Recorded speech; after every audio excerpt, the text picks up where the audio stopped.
There was something that kept Julius Caesar up at night.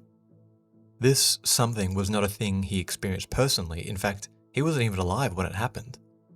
350 years ago, something happened in the city of Rome that could have so easily been the end of the empire before it began. Back in those days, Rome was a grubby little city, a home to vagabonds and outcasts. Its borders barely extended beyond its own city walls. Every day was a fight for survival. Times were hard, but this one shameful day would be seared into the collective memory of its people forevermore. A huge band of Gallic raiders were heading for the little city, baited by stories of fertile lands, of fields that could produce the most exquisite dates, figs and grapes that their northern soil could not. The army of Rome, if you could even call it that, came out to meet these invaders, but upon seeing these towering pale barbarians in the flesh, they broke ranks and ran. With the army dispersed, the city's elites, the senators, made a pact to go down with the ship. Each one of them sent their family away to safety, and in their sunny courtyards of their sprawling mansions they sat in their finest clothes. As the birds tweeted and the grapevines swayed in the wind, they waited. A Roman historian, Livy, tells us, quote, "The halls of the patricians, that's the senators, stood open, but they, meaning the invaders, felt greater hesitation about entering the open houses than those which were closed. They gazed with feelings of real veneration upon the men who were seated in their porticos of their mansions, not only because of the superhuman magnificence of their apparel and their whole bearing and demeanour, but also because of the majestic expression of their countenances, wearing the very aspect of gods. So they stood gazing at them as if they were statues, till, as it is asserted, one of the patricians, Emperor Pyrrhus, roused the passion of a Gaul, who began to stroke his beard, which in those days was universally worn long, by smiting him on the head with his ivory staff. He was the first to be killed. The others were butchered in their chairs. After this slaughter of the magnates, no living being was thenceforth spared. The houses were rifled and then set on fire." End quote. After all these senators were put to death, the Gauls tried to storm the citadel, a little fortified keep that was the highest part of the city. As the days dragged on, those holed up in the tower agreed to pay off the Gauls in exchange for their lives. 1,000 pounds of gold is usually the number thrown around. So what's left of the Roman aristocracy come out and start loading up the gold bars on a set of scales. But soon it becomes clear that the dastardly Gauls had fixed the scales. They'd altered the weight, so the Romans had to add more to the scales to get them to balance. One of the senators clues in on this and says, "What are you playing at? Fair's fair, we agreed, 1,000 pounds. And overhearing this, the Gallic king, a man named Brennus, waltzes in, and without saying a word, unsheaths this big heavy sword and just drops it on the scale. The slight difference in weight now completely tilting to one side. And he says these famous words, "Vae victis," woe to the vanquished. In other words, what are you going to do? We've beaten you, you are completely at our mercy, and if we want to rig the scales, we'll do it, and you'll accept it because you have no other choice. Rome, as it would do so many times again, rose from this setback, but this near annihilation of this burgeoning state would never be forgotten. An empire that became so great, almost smothered in the crib. Whether this story is true in full, in part, or not at all, it doesn't matter. For Julius Caesar, he would capitalize on his countrymen's hatred of these foreign people. He knew whatever he did in Gaul, whatever atrocities he committed in the name of Rome, there would be precious few Romans shedding a tear. You're listening to Anthology of Heroes, the podcast sharing the stories of heroism and defiance from across the ages, and this is Vercingetorix, Caesar's Worst Nightmare, Part 2, Gaul Strikes Back.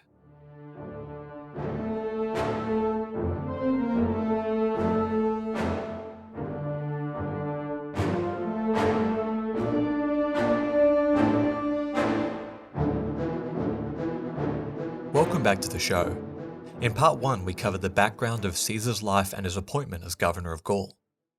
We spoke about Gallic or Celtic culture, how it had evolved and changed over the years, specifically how the Roman influence had seeped in and altered their way of life, either through conquest or just proximity.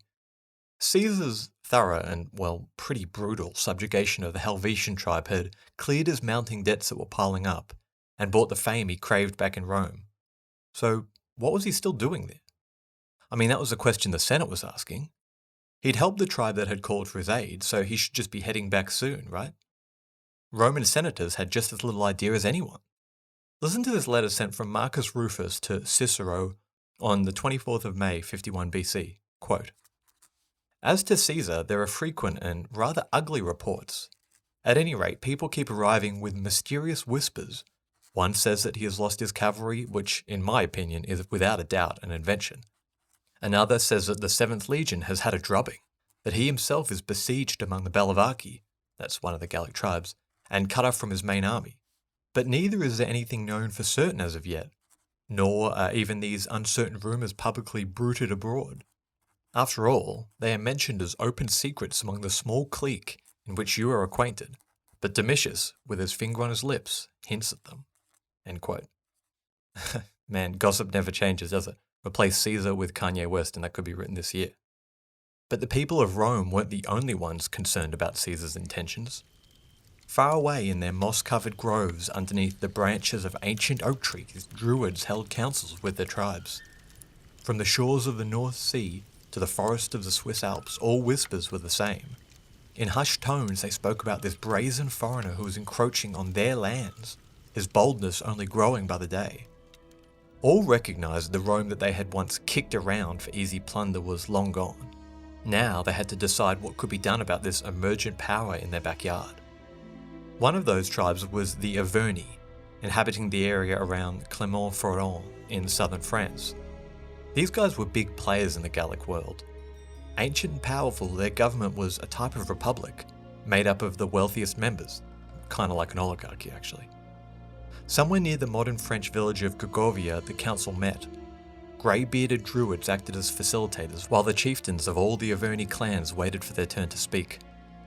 I always picture this scene something like where those big old Ents meet in Lord of the Rings, and much like that scene, they decided to stand aside. The Arverni would weather this storm like they'd weathered those in the past. Rome had surpassed them, true, but for how long? The people of Gaul were not blind to what was happening in the empire's capital. They knew the Forum was a wasp's nest of corruption and wannabe dictators.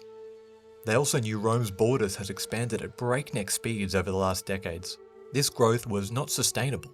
Surely rebellions would crop up and, when they did, who knows, perhaps Caesar would stomp out a few of their enemies for them. Maybe the Arverni could actually come out in a better position than they were in now. But one man disagreed. Vercingetorix was around 30 years old, and as a nobleman, he had the right to voice his opinion. Young, headstrong, and pumped up full of youthful bravado, the man's father had been executed some years ago. But not by the Romans, by his own tribe. Perhaps the very man he sat with now. The Arverni hated the idea of a king ruling them, and many felt that Vercingetorix's father had tried to become one, the penalty for which was death, perhaps even being burnt alive. Unbothered, his son stepped into his shoes. He spoke passionately about the need to unite. The times had changed, he said. The enemy was nothing like the one they had faced before. Its men were cold, emotionless units, and Caesar, the man that led them, was driven solely by ambition and dreams of glory. Why should he stop at the Helvetians? He had seen what Gaul had to offer, and greatness was his for the taking. The Arverni needed to put aside their ancient grievances and grudges with other tribes and extend the olive branch. Only then could they hope to meet this threat. But his own uncle and many others shouted him down. Their mind was made up, and when the young man wouldn't drop it, they drove him out of town, worried that his charisma might rouse up others. They were right to be worried, because very soon Vercingetorix had raised a little army of Gallic patriots, as intent on war as he was. We've got no descriptions of what he looked like, but Gallic men at this time usually wore their hair long, about shoulder length. It was probably blonde, if not a natural blonde. It was the Gallic way to dye your hair to make it lighter. Clean shaven, except for a long, unkempt moustache that drooped past his chin, is usually pictured in a baggy tunic with tight trousers.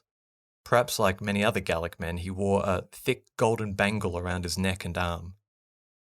Soon, Vercingetorix's warning to the elders began to ring true. All around Gaul, tribes fell to Caesar. Veni, vidi, vici. I came, I saw, I conquered. This phrase, attributed to Caesar, would come later in his life, but could just as easily apply to these blitzkrieg victories throughout Gaul. Like flowing blood, Roman control began to spill into all corners of the land. It was during this time that Caesar honed what would become the trademark of his generalship: speed. He would march his men ragged if it meant getting there first. There seemed to be no place in Gaul that was safe.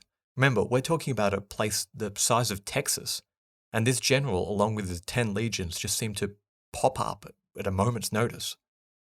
It was during these campaigns that the glaring difference between Gallic warfare and Roman warfare just became impossible to ignore. For the Romans, warfare was about the unit, the legion. Discipline and training trumped everything. When glory was won in battle, it was won first for Rome and second for the legion that brought victory. A soldier celebrated the achievements of his legion and mourned when it was brought low. Decades of training had effectively tricked the common soldier into expanding his sense of self to be a collective of his peers. But to the Gallic soldier, it was about the individual. If a man was fearless and laughed in the face of death, he was respected. But the difference didn't stop there. Roman soldiers, on the whole, were better armed and armoured, and had a few little ingenious tricks up their sleeve to give them a nice edge in combat. Like the pilum, a throwing spear. Simple enough, right? Well, what happens when you throw a spear and it lands on the ground next to the enemy? They throw it back, don't they? Well, not these ones, because these were designed to bend on impact. So you had this needle-like spear with no flared head that these soldiers would hurl en masse at the start of the battle. If the enemy wasn't quick enough with their shields, they'd be hit by one. And even if they were quick enough, the spear was sharp enough to punch right through a wooden shield. And once it was in, the head warped so you couldn't pull it back out. So you've got this 2 meter, 6.5 foot long wooden body of the spear awkwardly hanging out of your shield with the bent tip pressed against your body. Carrying it was more trouble than it was worth, though usually they just dropped it. And just like that, your opponent now has no shield. Clever, hey? For the Gauls, their trump card had always been a massive charge, a brutal display of raw power at the start of the battle designed to break the enemy quickly. This was always the most risky part of battle against the Gauls. If the enemy could withstand it, the Gauls would usually begin to tire out, having spent all their energy in the charge. With his recent victory making waves around southern Gaul, Caesar looked north, to the tribes around modern Belgium, Netherlands, and northern France. These tribes, which he collectively referred to as the Belgae, were the furthest away from the taint of Roman civilization. They were wilder and more ideologically opposed to diplomacy. They also shared a border with those really fierce German tribes. So Caesar correctly assumed, hard times breed hard men, and he was right. The Belgae tribes were about to give him a lot of trouble. But if he could break them, the rest of Gaul would see the futility of resistance.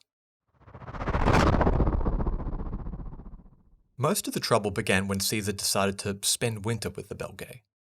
This wasn't just Romans living aside the Belgae people. The tribes that Caesar wintered with were expected to feed his entire army, all 10 legions or so of them. This was an enormous task for these tribes. They just didn't have the facilities to store so much food. There wasn't really a need, as they'd never really, had to feed so many people at one time. The strategy was a dual benefit to Caesar.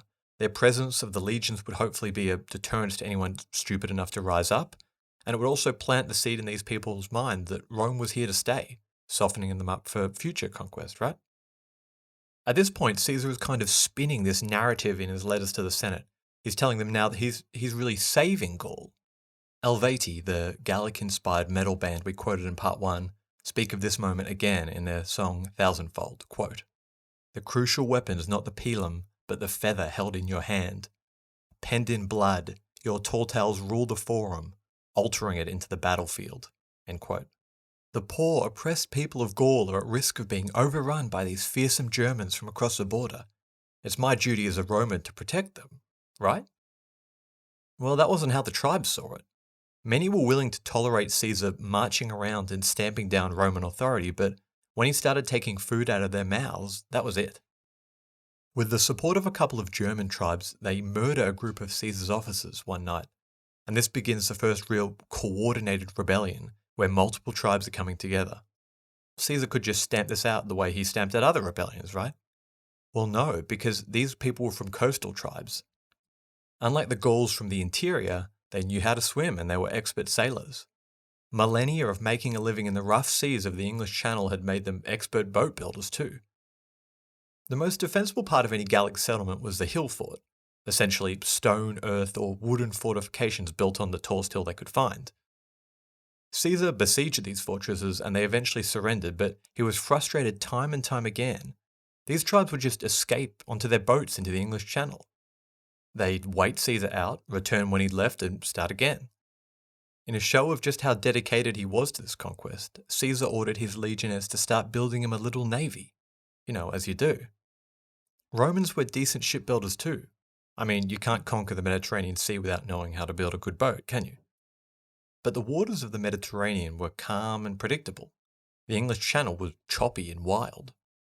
Oars quickly proved useless. Whenever the Romans rowed up to them, the Gallic ships hoisted sails and sped away.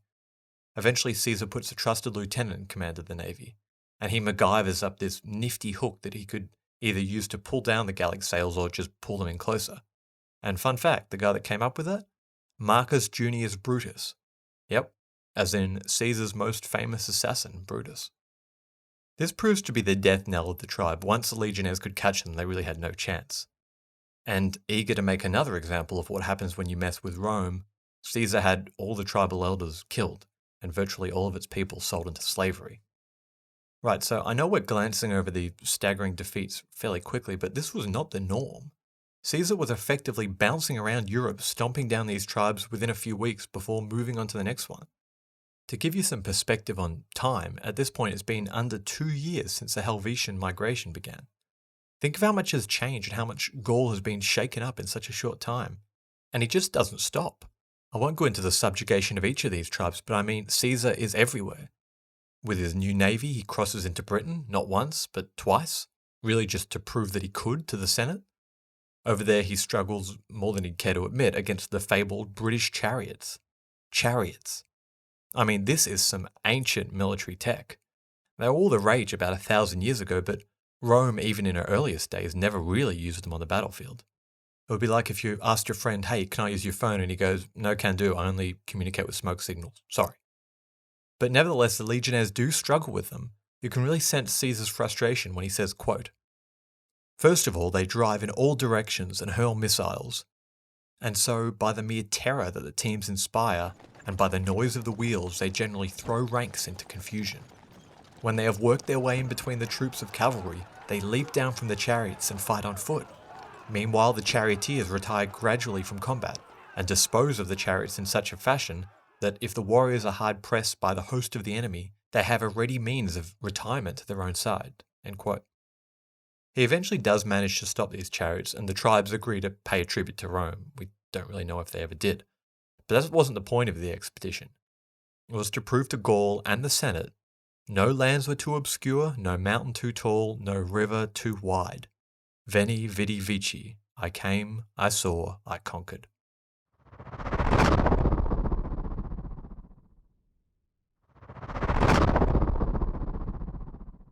This strategy of spending winter with the local tribes continued to rub people the wrong way. After a particularly bad harvest, the soldiers were literally taking food out of the mouths of these people. The ones that had actually farmed all this food were going hungry, so the people oppressing them could eat. But what could they do? This was Caesar's orders. One cunning Belgae chief, a guy named Ambiorix, decided enough was enough. He and his entire tribe set a trap for the Romans. Seemingly out of nowhere, a big group of Belgae warriors charged from the trees into one of the Roman camps and just begin murdering these unprepared legionnaires indiscriminately. Ambiorix arrives just in time and finds the two panicked Roman officers trying to restore order, and he kind of goes, "Oh no, they've attacked, they must have done that without my consent, and I hear more are coming. Here, come with me, take all your men, and head out this way, I'll cover you." At this point, Ambiorix had always been loyal to the Romans, so they had no reason to suspect him. So the two officers, probably thanking Jupiter to have a friend like him, escape the ambush and head to this undisclosed location with all the soldiers. And once they get there, they find out their old friend Ambiorix was not as loyal as they thought. With the rest of his army, Ambiorix leads them into another trap, and the legionnaires again are cut to shreds. The cunning chief had double-crossed the Romans, and for 2 years Caesar has to deal with this tribe in open rebellion against him. Though Ambiorix's rebellion eventually petered out, he's remembered as a national hero in Belgium to this day. As Caesar predicted, the Belgae people proved difficult to keep down, but there was one specific tribe that was more fearsome than the rest. Centered around modern Brussels were the Nervi, or Nervi. These guys, even by the standards of the Belgae, were wild.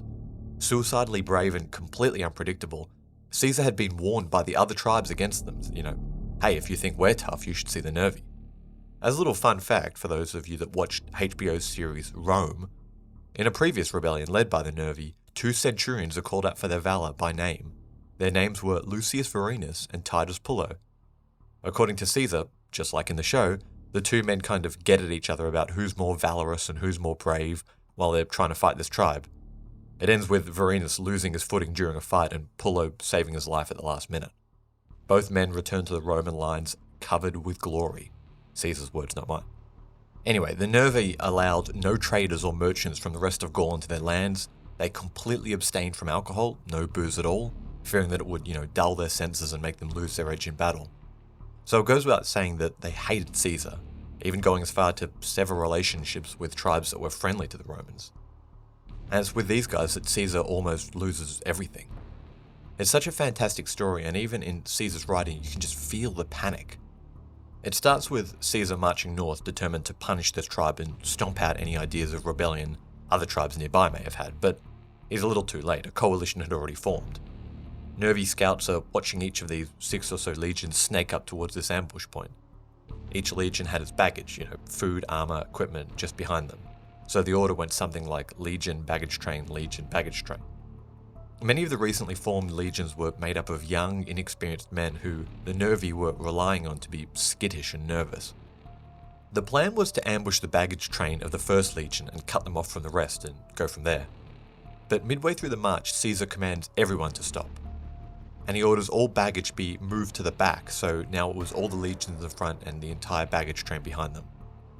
Whether or not he felt something was off or he'd been tipped off, we don't know. But even with this change of plan, the Nervi still think this is the best chance they're going to get. Their men peered out from the forests and just waited for the opportune moment. Quick as he can, Caesar orders the construction of a fortified camp, knowing that they're probably surrounded but with no clue as to the real size of the enemy. In another astute move that probably saved him, he forbids any of the officers to leave their post. He knew how green some of his soldiers were and how they would rely on orders rather than instinct if something was to go down.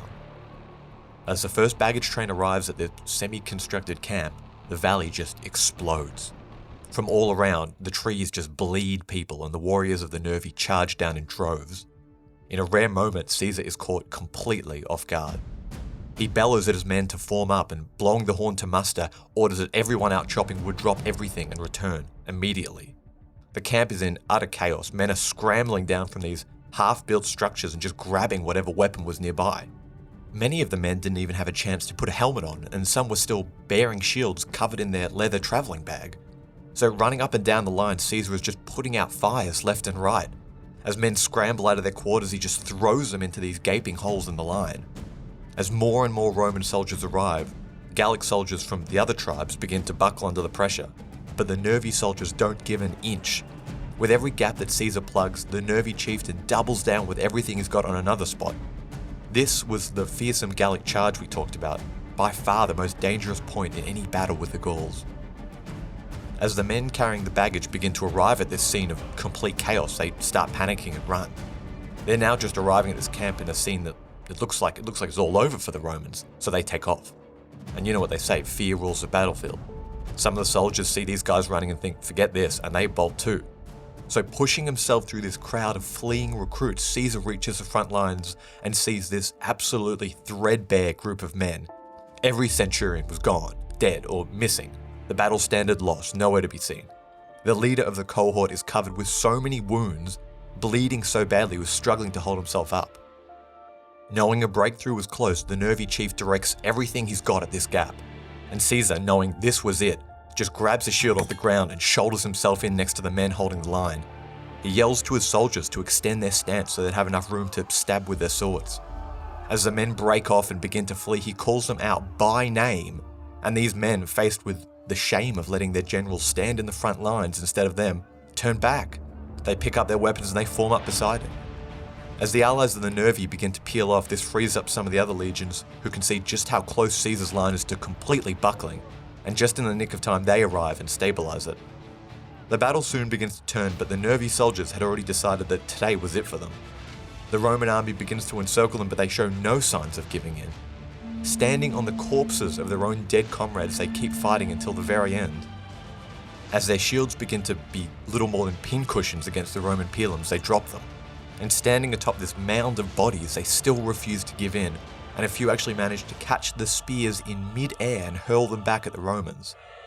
By this time, the day was winding down, and whoever was still left eventually slipped away back into the forest, but even Caesar couldn't help but marvel at the suicidal bravery of these guys. I mean, what a battle, right? For me, this is one of these rare accounts that even 2,000 years later, you can still get a feeling of what it must have been like to be there. I've just picked a few examples, but all across Gaul, Caesar and his legions were facing stiffer and stiffer opposition as tribes banded together to stand a better chance against him. Even Germany wasn't safe. Crossing the Rhine River, the traditional border between Gaul and Germania, had never been done. But Caesar wanted to prove that there was nowhere to hide for those who defied Rome. So in just 10 days, he had his legions construct a bridge to cross it. And this is no little Indiana Jones rickety little rope bridge. The river was 9 meters, 30 feet deep, and perhaps 400 meters, 1,300 feet long. Even with Rome's infinite resources, to construct something like this is an incredible achievement. So it crosses a bridge, and once the Germans realize, good God, he's actually building a bridge, they pack up and head east. So with not much to do, Caesar burns down a few villages, kills whoever he can find, and in a week or two he crosses back and just destroys the bridge. As if to say, this wonder of civil engineering that I just whipped up, it's no bother. I'll tear it down, and if I want another one later, I'll build one. Wow. All these ventures, battles, and rebellions were the talk of the continent, aware that very soon they would either be asked to cough up some gold or at the very least food for the Romans. There was no room for neutrality going forward. Caesar was just about to see, when you push people past their breaking point, when you steal their food and enslave their children, then at that point, a shared hatred becomes a stronger motivator than fear. And that is where I will hit the pause button this week. I know I'm making a habit of turning 2-parters into 3+parters, but please do forgive me. I promise the conclusion will be worth it. In 2 weeks' time, Caesar finally gets his comeuppance as not just one, not just two, but almost every tribe in Gaul turns on him. But who would lead them? I'm sure there's someone who's been harping on about a Gallic alliance, wasn't there? This has been Anthology of Heroes. Thanks for tuning in.